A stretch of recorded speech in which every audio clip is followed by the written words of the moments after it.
In 2026 alone, over 30,000 tech workers in the US have already lost their jobs. And we're only at the beginning of the year. For a lot of people, this isn't just a number. It's colleagues disappearing from Slack channels. It's unexpected calendar invites.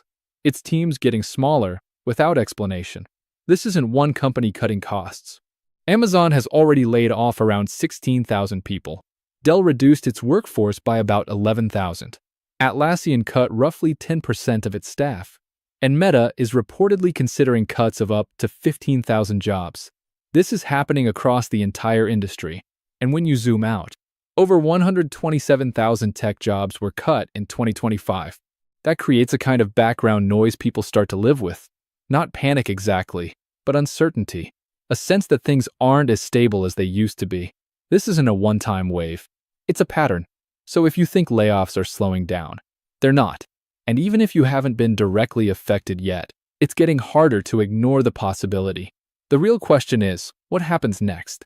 But layoffs are only part of the story. What's happening underneath is actually more important. Because for most people, the concern isn't just losing a job. It's how hard it might be to find the next one. In the US, hiring has been quietly weakening for over 2 years.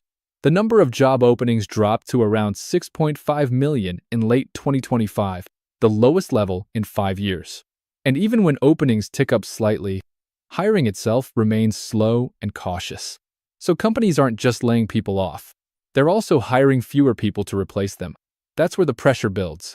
Back in 2022, there were more than 2 job openings for every unemployed person. If you were looking, you had options. Today, that number is much closer to 1-to-1, which means for every open role, there's essentially another person competing for it. That shift doesn't always feel dramatic day to day, but it shows up in longer job searches, fewer responses, and more competition. In tech, the shift is even more visible. Job postings are still significantly below pre-pandemic levels. Entry-level hiring has dropped sharply, and companies are prioritizing fewer, more experienced hires. Even when companies are hiring, they're being extremely selective. For many professionals, that translates into a frustrating experience. More applications, more interviews, less certainty. 2025 wasn't just a year of layoffs. It was a year where hiring slowed, interviews got longer, and fewer offers were made. So even if you haven't been affected yet, the market around you already has. And that's usually where the feeling starts, not from losing a job, but from realizing how different the market has become. So what's actually driving this? Because this isn't random. This is a structural shift in how tech companies operate. Between 2020 and 2022, tech companies hired aggressively. Amazon nearly doubled its workforce. Meta and Google scaled rapidly to meet demand. At the time, it made sense. Demand was high. Digital products were growing fast. Everything pointed in one direction. But that demand didn't last. When growth slowed, companies were left overstaffed. So what we're seeing now is a correction. And corrections don't happen evenly. They tend to come in waves, which is why things can feel stable one moment and uncertain the next. At the same time, something else changed. For years, tech was driven by growth at all costs.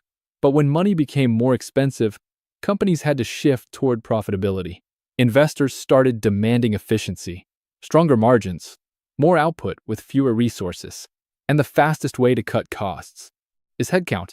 That shift alone changes how secure roles feel.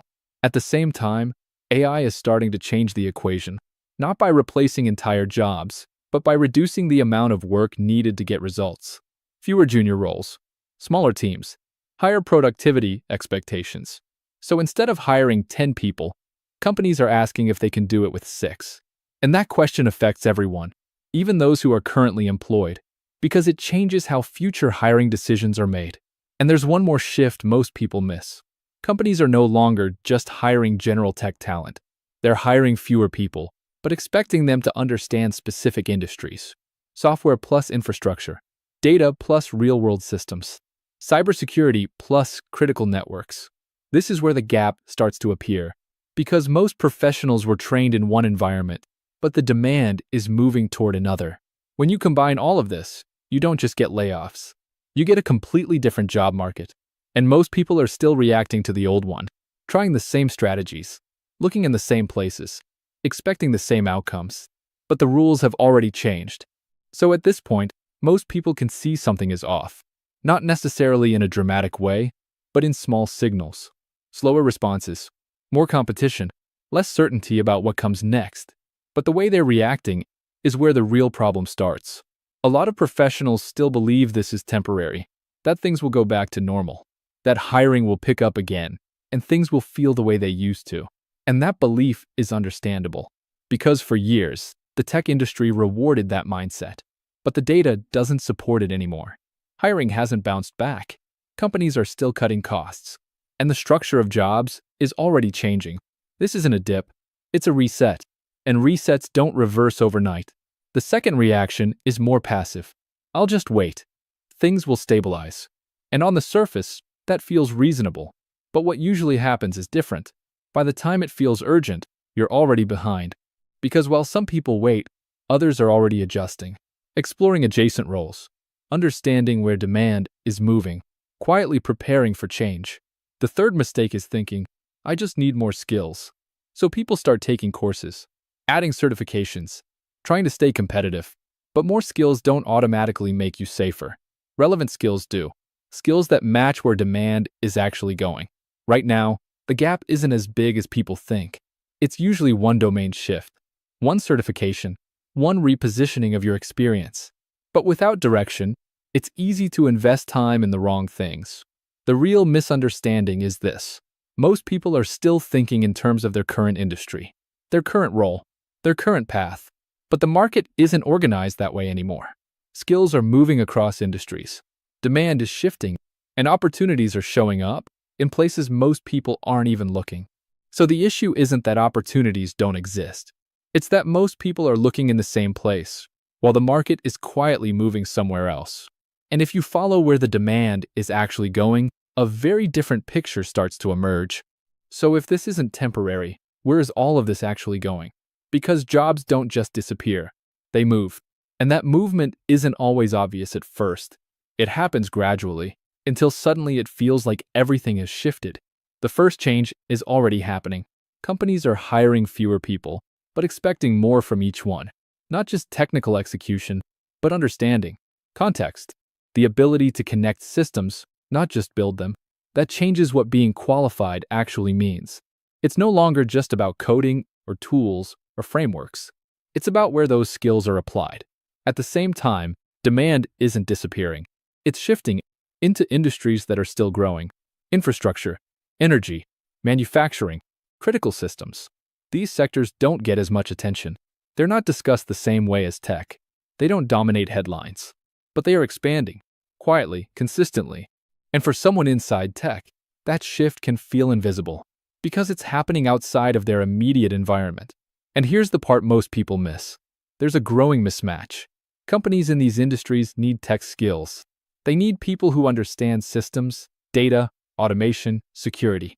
But tech professionals aren't looking there, not because they can't do the work, but because they don't see themselves in those roles. There's a perception gap. Right now, your skills are more transferable than ever. But that only matters if you recognize where they apply. Because the same skills, in a different context, can open completely different opportunities. So what we're seeing isn't the disappearance of opportunity. It's a redistribution from where everyone is looking to where very few people are. And once you start seeing that shift, you can't really unsee it. And one of those areas is already pulling in tech talent faster than most people realize. So where is this shift actually happening? One of the clearest signals right now is in the energy sector. And for a lot of people, that comes as a surprise. Because energy isn't usually part of the tech conversation. It's not where people instinctively look. This isn't about trends. It's about necessity. Energy infrastructure is being rebuilt, driven by electrification, grid modernization, renewable expansion, and growing data center demand. And that scale creates pressure, because all of this requires technology, software systems, data platforms, automation, security. And here's where it gets interesting. Energy companies don't have enough people with technical backgrounds. They've historically hired within their own industry, but that's no longer enough. So they're actively trying to hire from outside, especially from tech. And this is where the overlap becomes clear. A lot of the skills are already the same. Software systems, data analysis, cybersecurity, systems thinking, but most professionals never explore this path. Not because they're not qualified, but because they've never been shown how their experience translates. And when something feels unfamiliar, it's easy to ignore it. Energy doesn't look like tech. It's not as polished. It's not as visible. It doesn't carry the same identity, but it is growing, and it is understaffed. And that creates a very specific kind of opportunity, the kind that isn't obvious until you start looking in the right place. So while most people are competing for fewer roles in tech, there's an entire category of jobs where demand is moving in the opposite direction. And the gap between those two worlds is smaller than most people think. If you're in tech right now, you don't need to make a decision today, and you don't need to assume the worst. But it's hard to ignore the shift that's happening. And for a lot of people, the uncertainty comes from one simple question: what are my actual options? Because it's one thing to hear that industries are changing. It's another to understand where you personally fit into that change. Most professionals are closer than they think, but without a clear map, it's difficult to see that. So we have built something simple, a free, super focused tool that maps your current skills to roles where demand is actually growing. It takes just a couple of minutes, and it gives you a clearer picture of where your skills already apply, what roles are realistic for you, and what your next step could look like. No pressure to act, no need to commit to anything, just clarity, because the people who understand their options early tend to make better decisions over time. If you want to check it out,